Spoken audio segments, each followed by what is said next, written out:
Nih mikrofon. Ya mikrofon dalam. Ya. Ya betul. Dah. Nanti terus yang zoomnya buka zoom.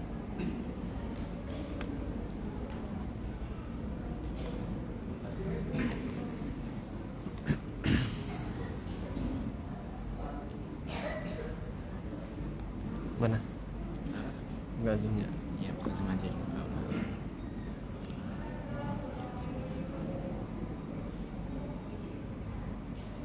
Coba, apa coba? Ya, lihat masnya.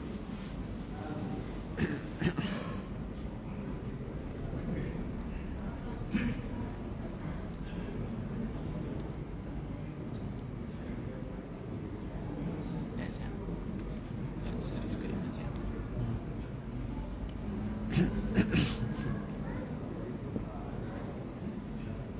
Nggak mau sakuin nggak? Ini sakuin nggak? Ini. Iya. Tak masih enggak. Dah, nih. Ya.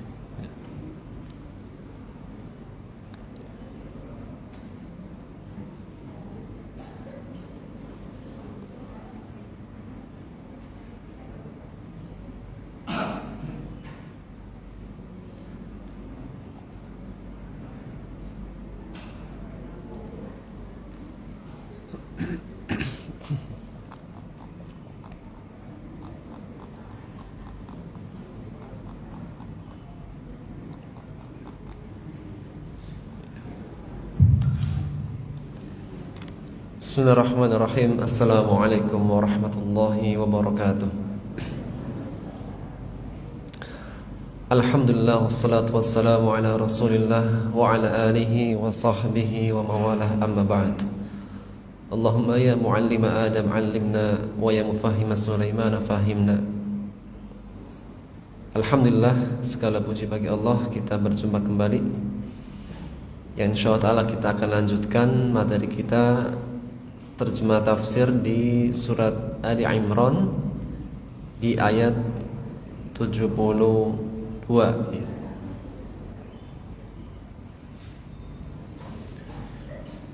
Dan sebelum kita masuk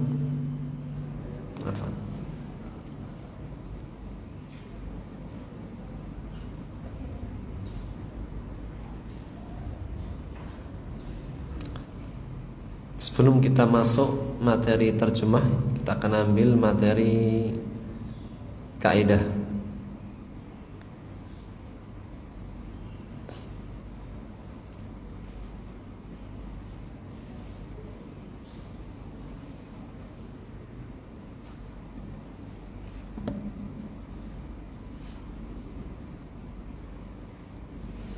Materi kaidah kita sampai terakhir pada bab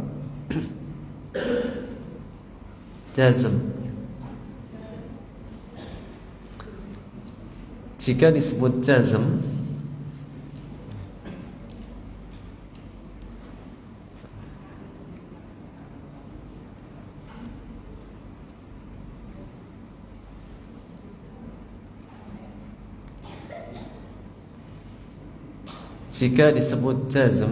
maknanya adalah sukun. Dan ini adalah tanda asli.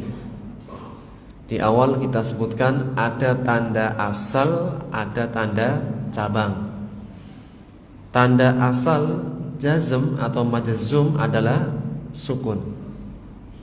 Maka setiap ada fi'il diawali dengan huruf-huruf jazm, di antaranya lam, maka fi'ilnya menjadi sukun. Dan sukun adalah tanda yang khusus ada pada fi'il. Jadi tidak ada isim majzum, tidak ada. Yang ada adalah fi'il. Jika disebut jazm atau majzum, hanya ada pada fi'il. Sebagaimana lawannya, lawan dari jazm adalah jar atau majrur. Jika disebut jar atau majrur, maka hanya berlaku pada isim. Jadi kasro itu hanya ada pada isim, tidak ada fi'il kasro, tidak ada.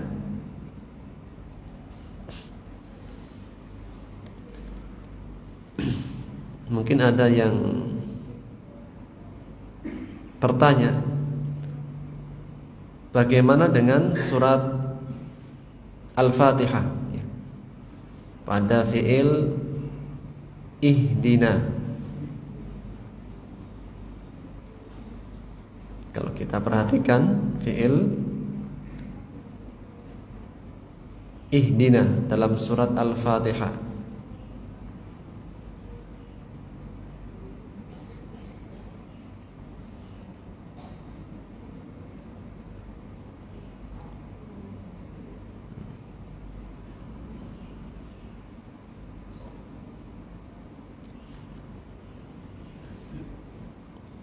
Allah berfirman ihdina,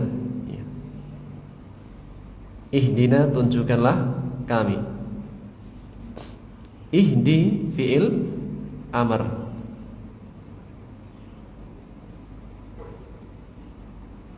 harokat akhirnya apa? Ihdi, harokat akhirnya apa? Kasroh. Sedangkan di awal kita sebutkan tidak ada fi'il kasroh. Maka jawabannya ihdi dari asal kata hada yahdi. Hada yahdi. Fi'il amrnya ya, kalau kita perhatikan hada yahdi, kalau kita jadikan fi'il amr maka dihapus ya-nya. Huruf terakhir sukun atau dihapus? Dihapus karena huruf ilat. Kalau huruf sahih disukun, kalau huruf ilat dihapus, sehingga menjadi ihdi. Maka fi'il ihdi asalnya ada ya, dihapus karena fi'il amr, sehingga asalnya bukan pada harokat, asalnya bukan pada dal, tapi pada ya yang dihapus. Yang hal ini menegaskan bahwasanya tidak ada fi'il yang jar, yang kasroh. Jar hanya ada pada isim, adapun majrur, jazm atau majzum hanya ada pada fi'il. Yang pertama, setiap fi'il yang didahului dengan huruf lam atau huruf jazm yang lainnya, maka dia sukun. Kapan? Jika fi'ilnya tidak berimbuhan.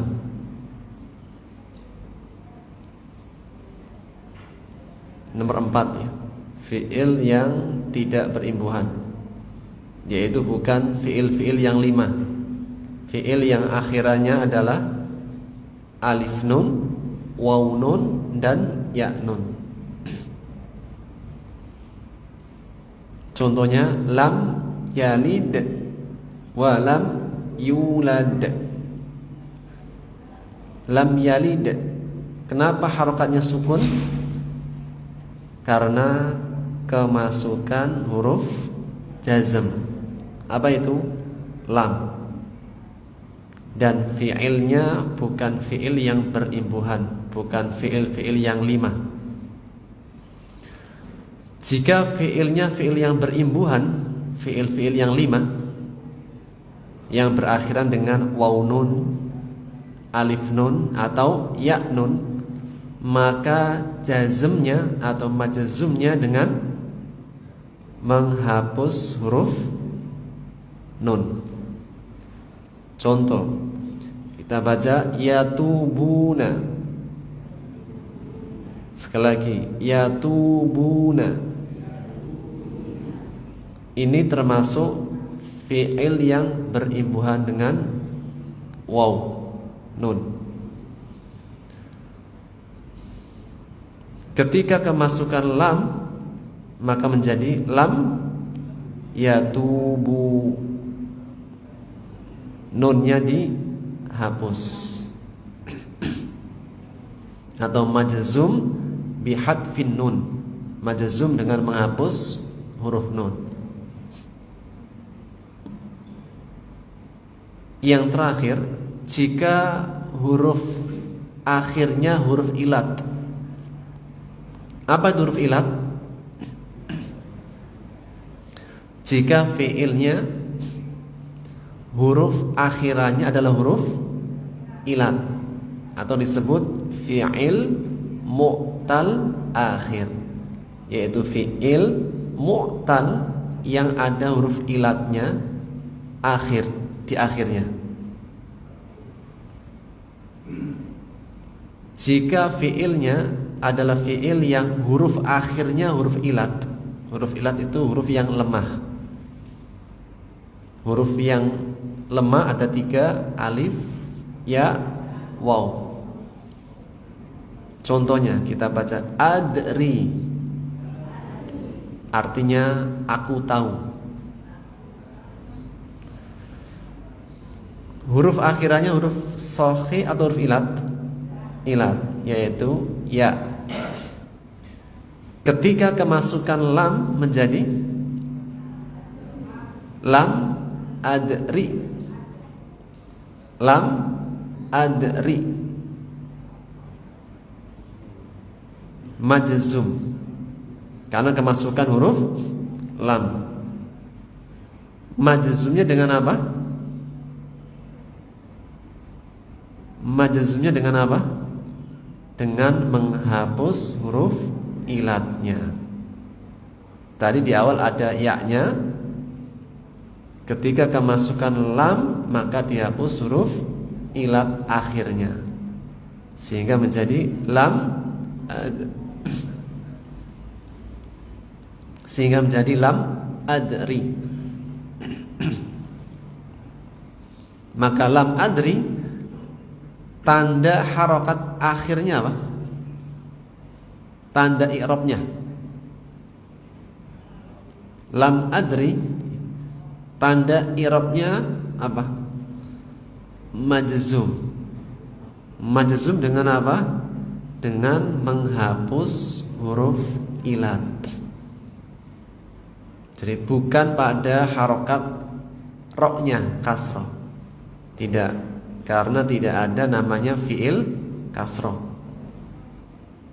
Tanda i'rabnya dengan menghapus huruf ilat, sehingga menjadi lam adri. Sementara khalas. Cukup ya.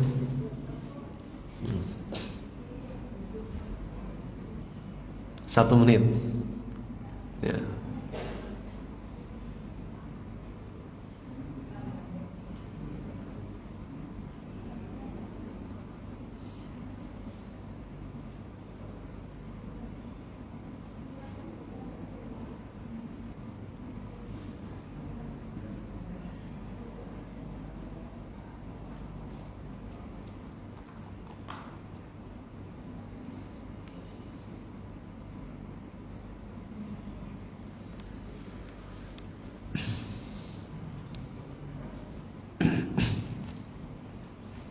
Baik, kita ambil ayat 72.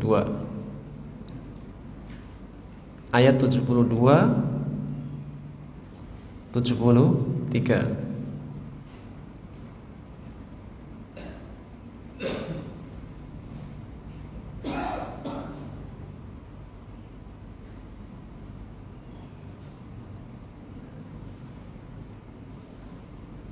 Ayat 72 tidak ada garis-garisnya, menunjukkan sudah selesai.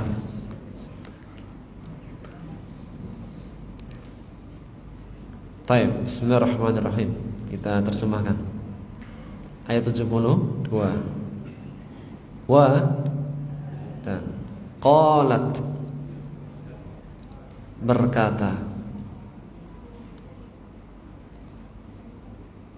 ta'ifatun,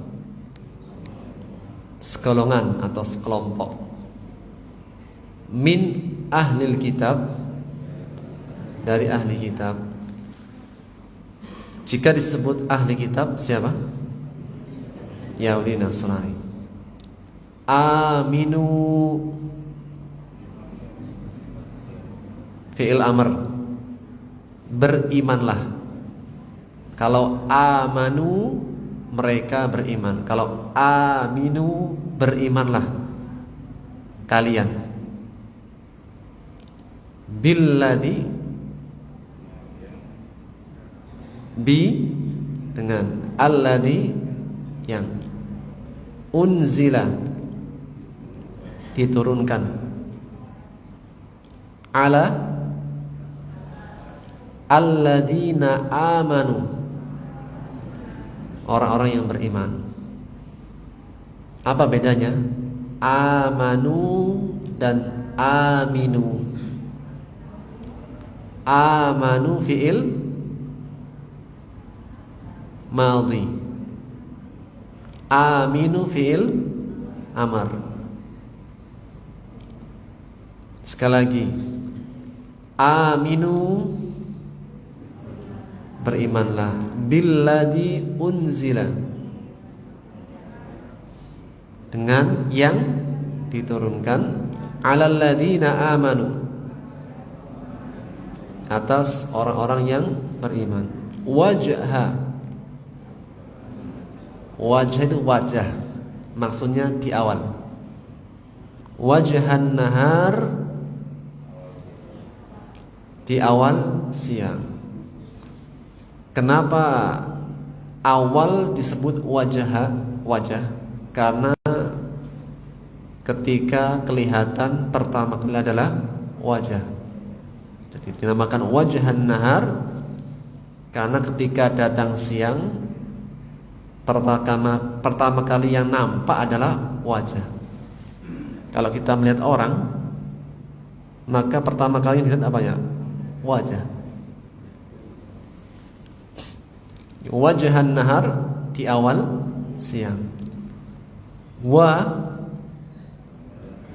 ukfuru,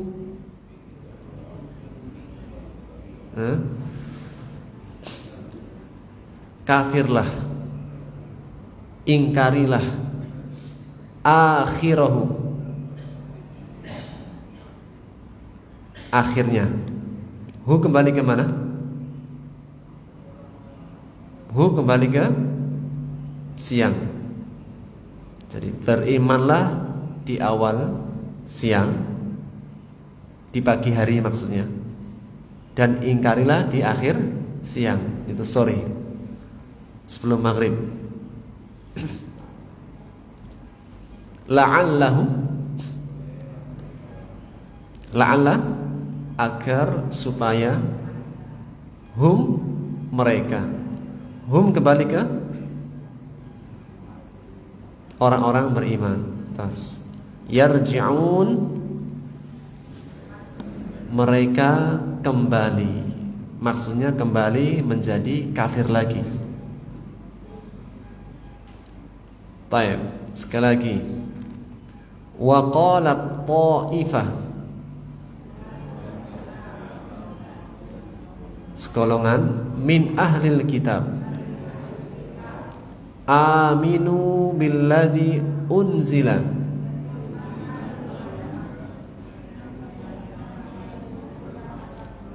alal ladina amanu wajhan nahar, di awal siang. Waqfuru akhirah, ingkarilah di akhirnya. La'allahum yarji'un,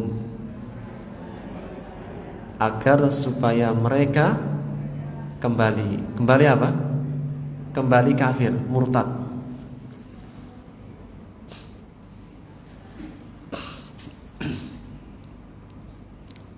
Wa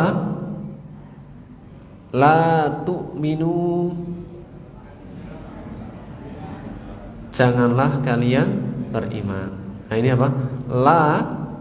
La termasuk huruf jazm. La nahyi, la larangan termasuk huruf jazm. Tu'minu majzum. Majzum dengan apa? Dengan menghapus huruf ilat, menghapus nun atau sukun.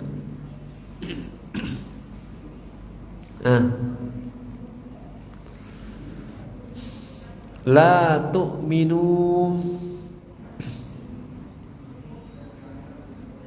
lanya huruf jazm, fiilnya majzum dengan apa? Sukun, menghapus huruf ilat atau nun. Halo, ibu-ibu. Biasanya ibu-ibunya semangat nih. Dengan menghapus huruf nun. Asalnya tu'minuna. Ketika kemasukan la nahya, la larangan, menjadi la tu'minu. Janganlah kalian beriman. Illa, kecuali, li, bagi, man, siapa, tabi'ah, mengikuti, dinakum, agama kalian. Sekali lagi, wala tu'minu illa liman tabi'a dinakum. Beriman kecuali siapa yang mengikuti agama kalian. Ini masih berkaitan dengan ahli kitab. Jadi yang mengatakan jangan kalian beriman kecuali kepada siapa yang mengikuti agama kalian, perkataan ahli kitab. Qul, katakanlah, innal huda, sesungguhnya petunjuk yang sebenarnya, hudallah, adalah petunjuk Allah.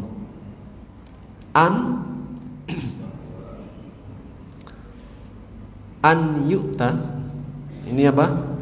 Ada dua penjelasan. An yu'ta, yu'ta diberi, ahadun seorang, masih berkaitan dengan lafaz sebelumnya. Itu ahlu kitab mengatakan wala tu'minu illa, jangan kalian beriman kecuali kepada siapa yang mengikuti agama kalian. Juga di sini wala tu'minu ayyuta ahadum mislama utitum, jangan kalian beriman kepada seorang yang diberi mislama utitum, seperti apa-apa yang kalian diberi. Ini pertama. Penjelasan yang kedua, an di sini artinya linnafi, menunjukkan tidak. Kalau kita perhatikan di tafsirnya, jadi ulama tafsir pada dua takdir namanya, yaitu an yu'ta, pertama adalah la tu'minu an yu'ta, jangan kalian beriman, atau kalimat nafyi tapi maknanya adalah ingkar. Afan, kalimat istifham tapi maknanya adalah ingkar. Istifhamun maknahu ingkar. Jadi ada konteks kalimat maknanya adalah istifham, namun kalimatnya adalah istifham tapi maknanya ingkar. Jadi asalnya an yu'ta adalah ayu'ta. Ayyu'ta. Yang maknanya istifham, kalimatnya istifham tapi maknanya adalah ay la yu'ta. Baik, kembali kepada ayat. An yu'ta artinya adalah la yu'ta. Apa artinya? Tidak diberikan ahadun seseorang mislama seperti utitum kalian diberi.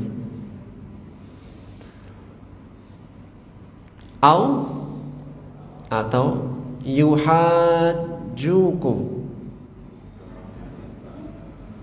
mereka yuhaj mendebat, membantah, kum kalian, inda rabbikum di sisi Rabb kalian. Kul innal fadla, sesungguhnya karunia, pemberian, biyadillah, di tangan Allah. Yu'tihi, yu'ti tadi apa? Ia memberikannya. Mayyasha, terhadap siapa yang dikehendaki. Wallahu, dan Allah wasi'un alim, maha luas lagi maha mengetahui. Sempurna dari awal. Wala tu'minu illa liman tabi'a dinakum, dan janganlah kalian beriman kecuali pada siapa yang mengikuti agama kalian. Ini perkataan ahlu kitab. Kul innal huda hudallah, sesungguhnya petunjuk adalah petunjuknya Allah. An yu'ta tadi apa? Dua penjelasan. Pertama, kita terjemahkan la tu'minu, jangan kalian percaya pada seseorang yang diberikan seperti kalian diberi.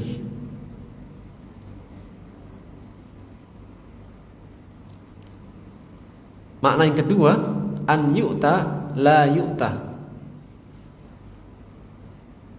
tidak ada seseorang diberi seperti kalian diberi. Jadi an di sini artinya adalah la. Jadi kalimat jumlah istifham tapi maknanya adalah ingkar.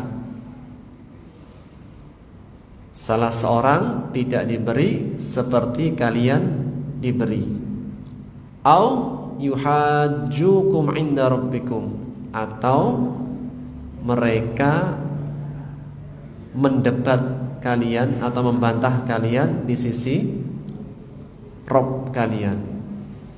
Qul innal fadla biyadillah, sesungguhnya karunia di tangan Allah. Yu'tihi may yasha, yang ia memberikannya kepada siapa yang dia kehendaki. Wallahu wasi'un alim, dan Allah maha luas lagi maha mengetahui. Baik, sementara cukup ya. Kita akan ambil tafsirnya.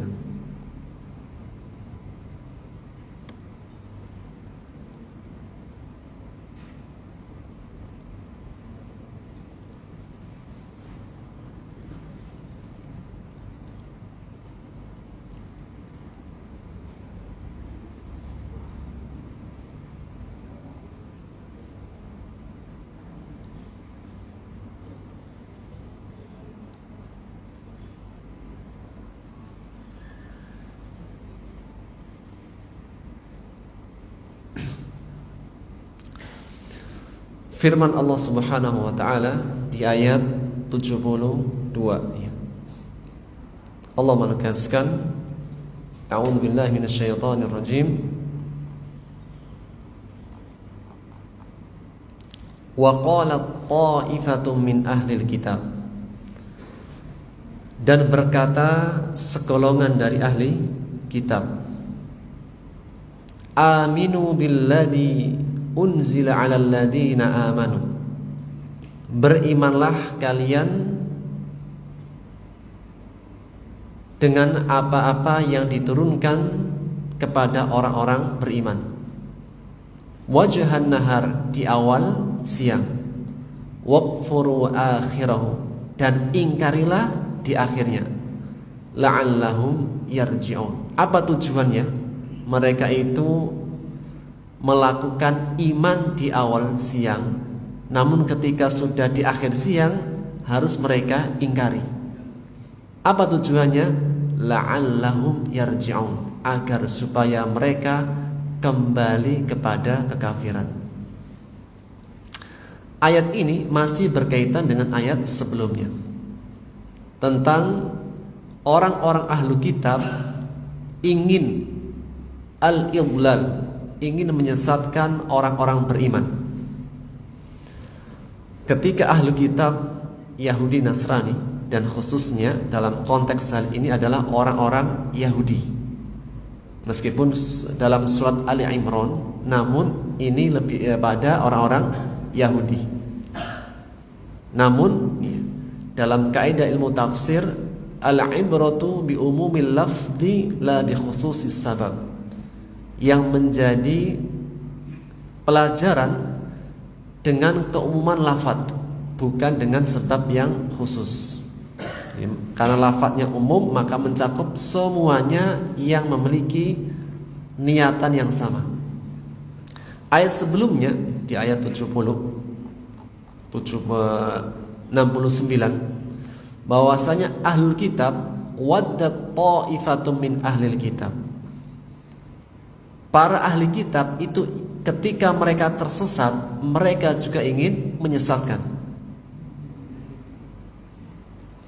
Maka di antara cara mereka dalam menyesatkan satu, yaitu dengan fi'al, dengan perbuatan langsung.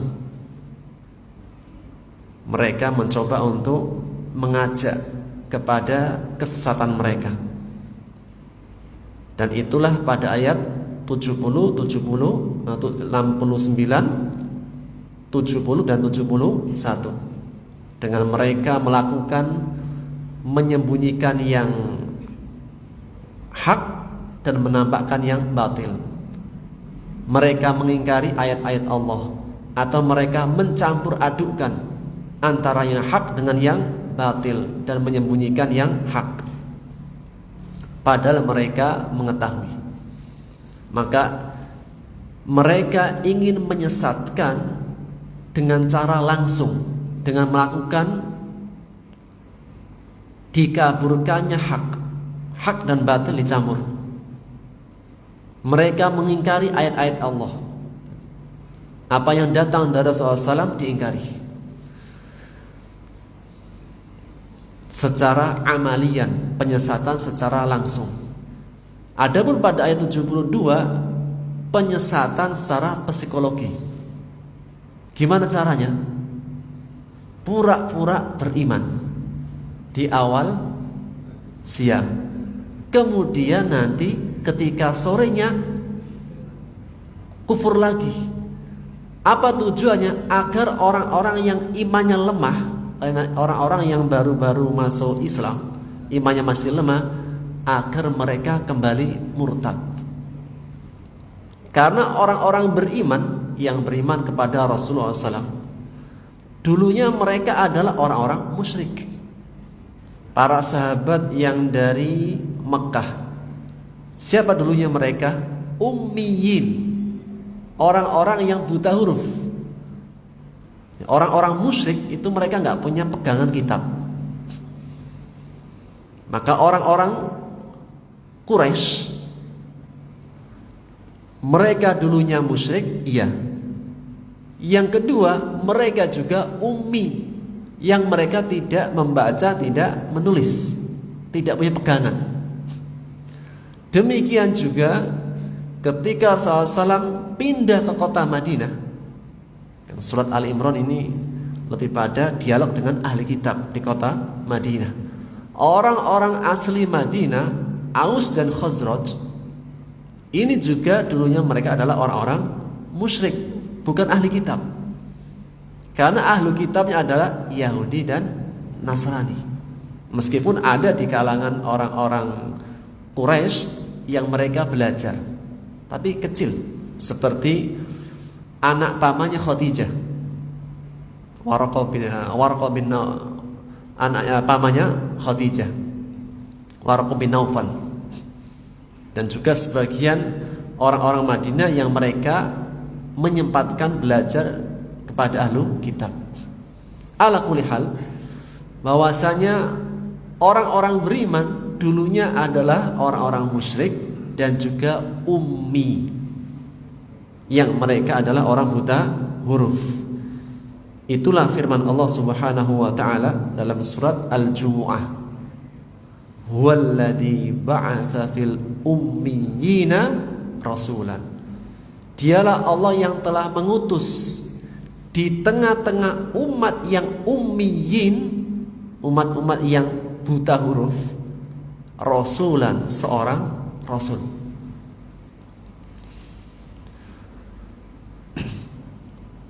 Maka mengenai tentang kebenaran agama, itu kiblatnya adalah Yahudi atau Nasrani. Maka apa yang dilakukan oleh orang Yahudi ketika mengetahui bahwasanya kebenaran itu pada Rasul dan orang-orang beriman? Mereka mencoba untuk melakukan penyesatan dengan cara tashkik, itu menjadikan ragu agar psikologinya turun, dan orang-orang yang lemahnya iman berpikir ulang dan murtad kembali lagi. Ta'ifatun min ahlil kitab, sebagian dari ahli kitab atau segolongan dari ahli kitab, yaitu Yahudi. Namun sebagaimana kaidah tafsir, yang menjadi ibrah adalah keumuman lafaz. Siapapun yang punya niatan yang sama ingin menyesatkan dan menjadikan orang-orang beriman itu ragu. Tentunya apa? Orang-orang beriman yang di'aful iman, orang-orang iman yang mukmin yang hatinya masih lemah. Allah mengatakan aminu. Ya, orang ahlu kitab mengatakan aminu, berimanlah kalian. Billadzi unzila, dengan apa yang diturunkan, alal ladzina amanu, atas orang-orang beriman. Yang pertama tadi ya, poin faedah yang pertama ayat ini adalah caranya ahlu kitab, orang-orang Yahudi dalam menyesatkan. Salah satu adalah tashkik, melakukan upaya meragukan orang-orang beriman. Tentunya siapa yang dituju? Orang-orang yang imannya lemah. Dan ini juga yang sering dilakukan oleh orang-orang munafik. Jadi orang munafik dengan orang Yahudi itu hampir sepadan dalam sifat-sifatnya. Tidaklah kita jumpai orang-orang munafik, melainkan itu perbuatannya mirip dengan Yahudi. Dan kita bisa jumpai hal-hal seperti ini dalam kisahnya orang-orang munafik yang membersamai Rasulullah. Dan pentolannya orang munafik atau ketuanya orang munafik di zaman Rasulullah adalah Abdullah bin Ubay bin Salul. Ini apa?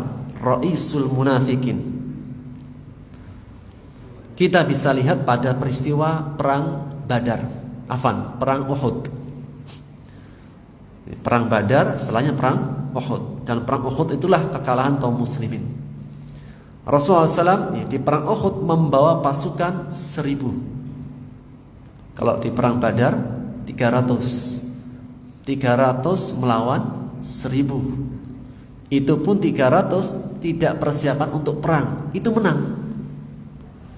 Apalagi perang Uhud dengan pasukan yang sudah siap, kemudian senjata pun sudah siap untuk melawan orang-orang kafir Quraisy dengan jumlah 3000 kecil. Ini apa? Keyakinan para pasukan. Namun ketika sudah keluar dari Madinah menuju Bukit Uhud, sudah menempuh perjalanan, dan 1000 pasukan di dalamnya adalah Abdullah bin Ubay bin Salul. Mereka ikut bergabung rombongan. Sesampainya di tengah perjalanan, mereka membuat tashkik, yaitu ingin menghembuskan keraguan untuk memecah kaum muslimin. Ternyata apa? Kata Raisul Munafikin, mengapa kita harus capek-capek keluar?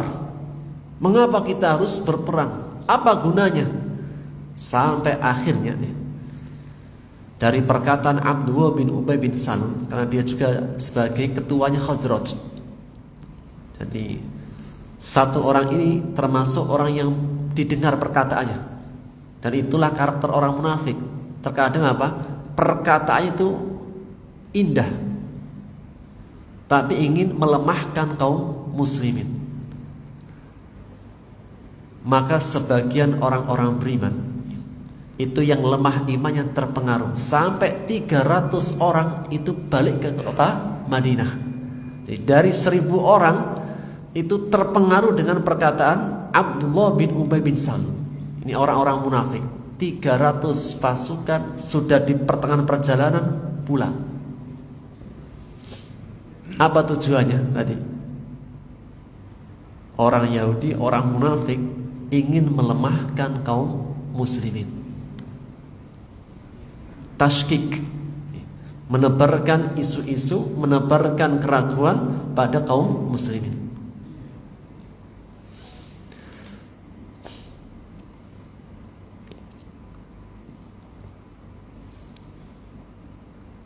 Allah mengatakan, berimanlah di awal siang kepada apa yang diturunkan oleh orang-orang beriman. Allah menyebut Rasulullah dan orang-orang bersamanya dengan kata-kata iman. Dan sebagian tafsir menyebutkan ketika Allah menyebutkan tentang perkataan orang-orang ahlu kitab, mereka mengatakan berimanlah dengan apa yang diturunkan kepada para sahabatnya Rasulullah di awal siang. Jadi apa? Orang-orang kafir yang mengatakan berimanlah kepada Muhammad dan sahabat-sahabatnya di awal siang. Mereka tidak menyebutkan kata iman. Namun ketika Allah menurunkan ayat ini, Allah menyebutkan amanu, mereka beriman. Jadi orang Yahudi yang mengatakan tidak iman, tapi berimanlah dengan Muhammad dan sahabatnya di awal siang. Namun ketika Allah ingin memberitahu, Allah menyebutkan alladzina amanu, yaitu orang-orang beriman. Hal ini menegaskan bahwasanya para sahabat yang benar-benar bersama Rasulullah adalah mukmin yang sebenarnya, mukmin zahirnya dan mukmin batinnya. Ada di antara manusia yang mereka itu hanya iman zahirnya, tapi imannya belum masuk ke dalam hatinya, belum benar-benar menancap dalam hatinya. Yang orang-orang inilah yang mudah terpengaruh, mudah dihembuskan dengan keraguan. Dan tidaklah Allah Subhanahu wa taala menyebutkan amalan-amalan orang beriman, melainkan Allah juga menyebutkan amalan hatinya.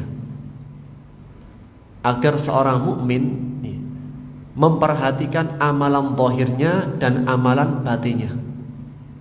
Mukmin itu tidak hanya kuat amalan zahirnya, namun juga kuat amalan batinnya. Bahkan kuatnya amalan zahir itu karena amalan batin. Di antaranya kita bisa perhatikan dalam surat Al-Fatah. Allah menegaskan di surat Al-Fatah ayat 29, Muhammadur Rasulullah. Muhammad adalah utusan Allah. Walladzina ma'ahu asyidda'u 'alal kufar. Dan orang-orang yang bersamanya tegas keras terhadap orang-orang kafir. Ruhama'u bainahum. Mereka berkasih sayang di antara mereka, orang-orang beriman. Tarahum ruk'an sujada. Engkau melihat orang-orang beriman ruku' lagi sujud.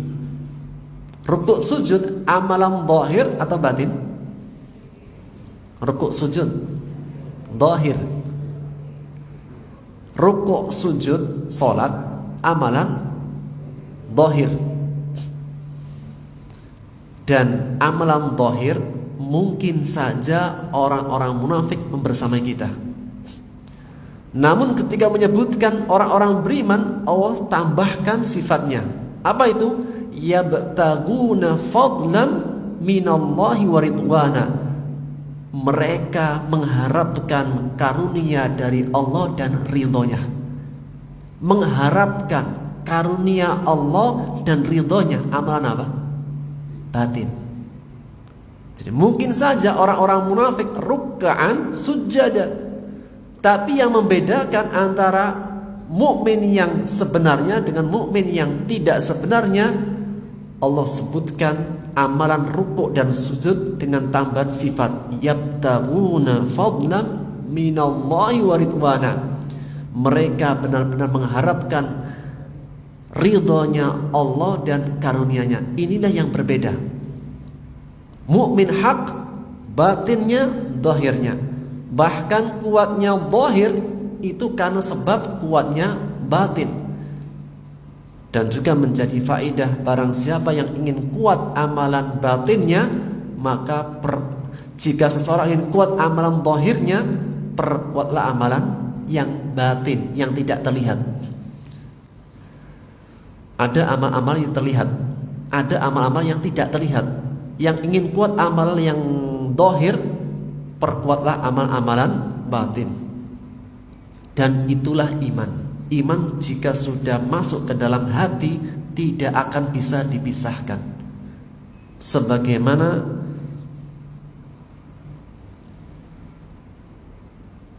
ketika Abu Sufyan menyusul orang-orang beriman di Habasyah. Jadi orang beriman pernah berhijrah di kota Habasyah. Maka orang-orang Quraisy pun menyusul, ingin melobi raja bukan ke Habasyah, ke Romawi. Itu ingin melobi seorang raja agar mengembalikan orang-orang beriman. Jadi Najasyi. Jadi orang beriman pernah berhijrah di Najasyi di Habasyah. Rajanya adalah Raja Najasyi. Maka datanglah rombongan orang Quraisy ingin berjumpa dengan Raja Najasyi agar Raja Najasyi mengembalikan orang-orang beriman atau mengusir. Maka terjadilah dialog antara Abu Sufyan dengan raja.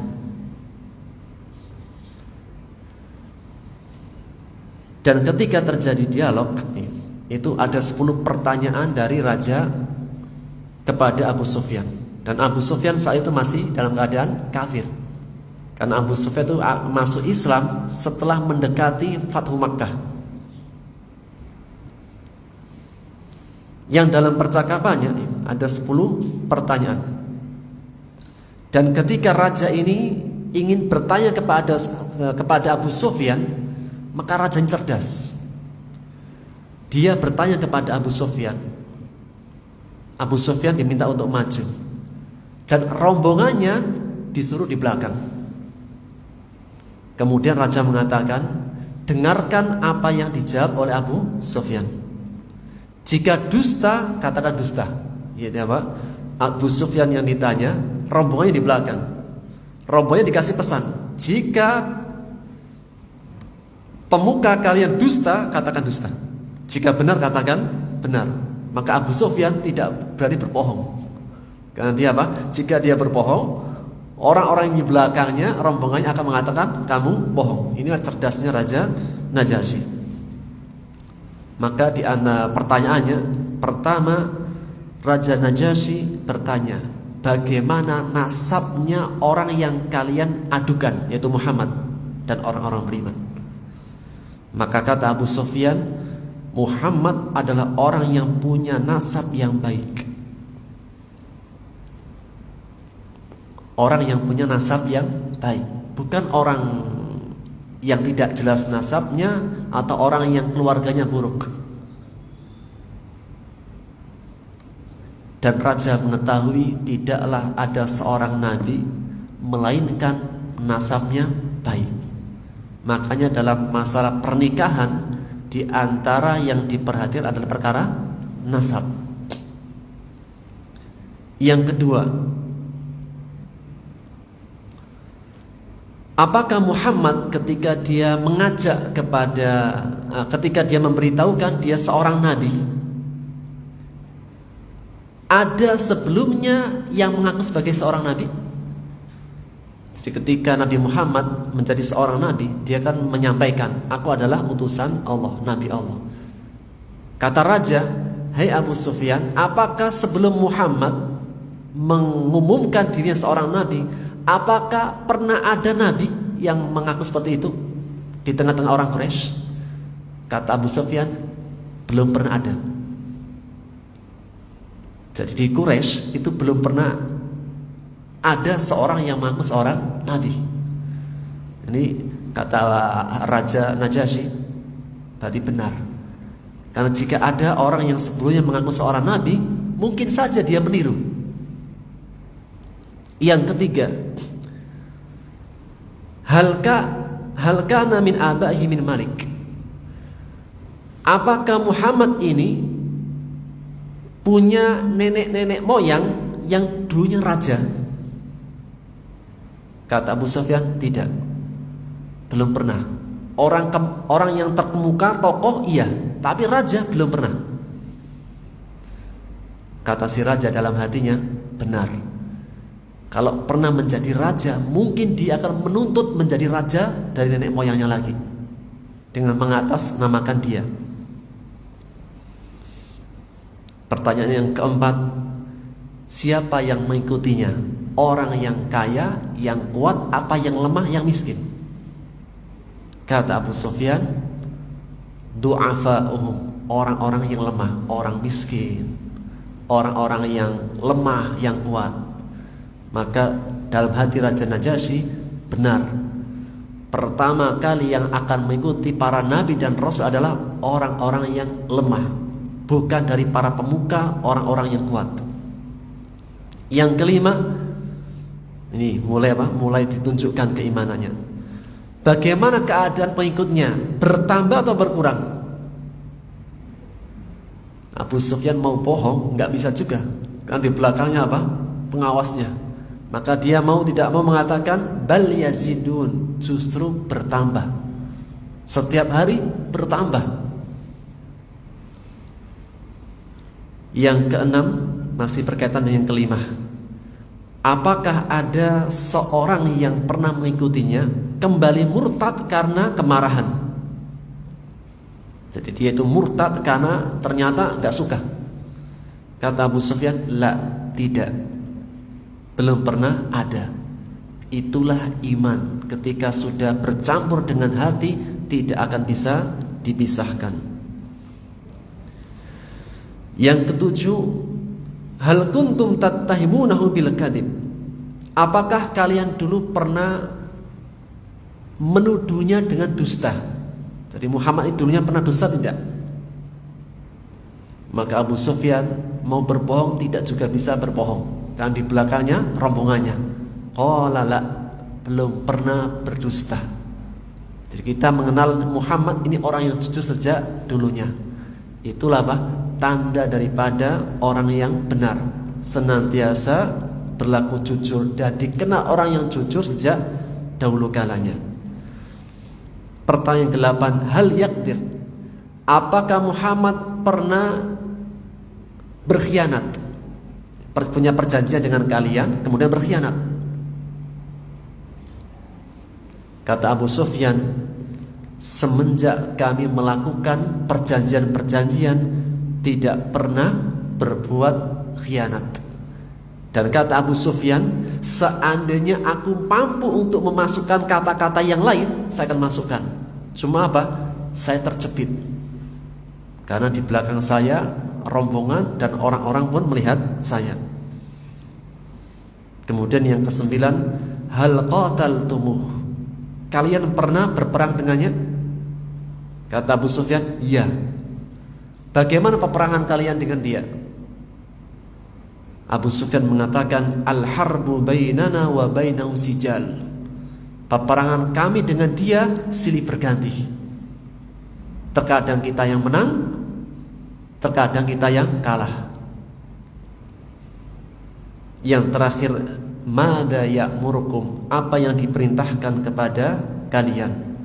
Berkata Abu Sufyan, u'budullaha wahda, mereka mengajak menyembah Allah yang esa, tidak menyekutukannya, dan meninggalkan perkataan nenek moyang kami, dan menyuruh kami kepada salat, jujur, menjaga diri yaitu iffah, menjaga kesucian diri, wasilah, dan menjaga hubungan keluarga dan yang lainnya.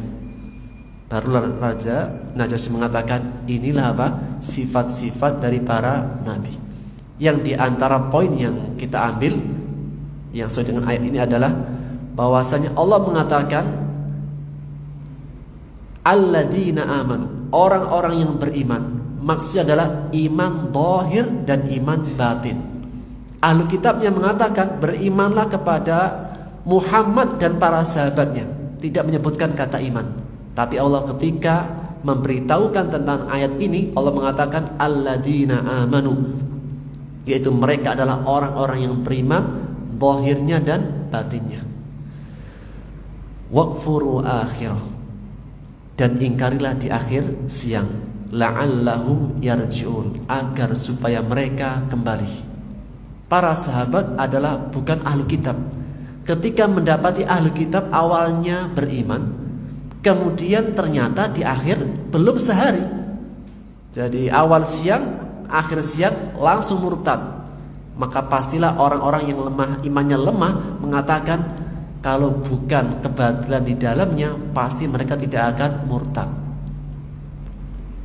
Ini adalah tashkik, ya, di antara cara menyesatkan manusia dengan apa? Psikologinya. Namun bagi orang-orang beriman yang kuat imannya, mereka ya, tidak akan terpengaruh, tidak akan kebawa dengan sikap-sikap para ahli kitab. Hal ini juga menegaskan hendaknya orang beriman menguatkan keimanannya, agar ketika dia beriman itu bukan karena seseorang, bukan terpengaruh oleh seseorang, tapi benar-benar iman dengan dia memahami apa yang diimani dan apa yang diyakini. Dan inilah diantara makar-makar orang ahlu kitab, yaitu apa? Ingin menyesatkan, ingin menghembuskan hal-hal yang meragukan kepada orang-orang beriman. Siapa yang dituju? Orang-orang mukmin yang lemah imannya. Jika mereka tidak memiliki iman yang kuat, maka akan terpengaruh. Mungkin ini yang bisa kita ambil faedahnya, dan kita lanjutkan di pertemuan akan datang. Wallahu ta'ala bissawab. Subhanaka bihamdika asyhadu an la ilaha illa anta astaghfiruka wa atubu ilaik. Assalamualaikum warahmatullahi wabarakatuh.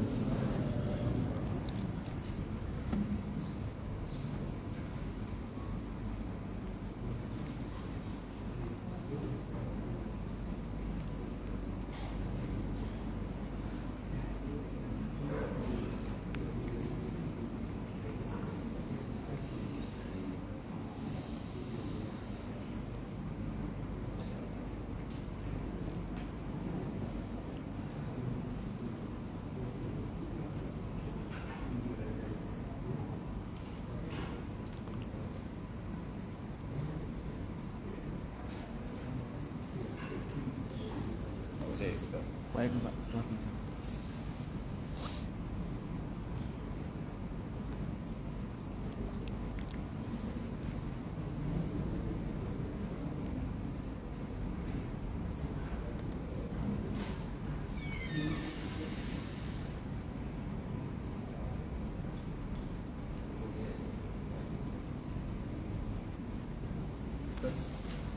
Baik.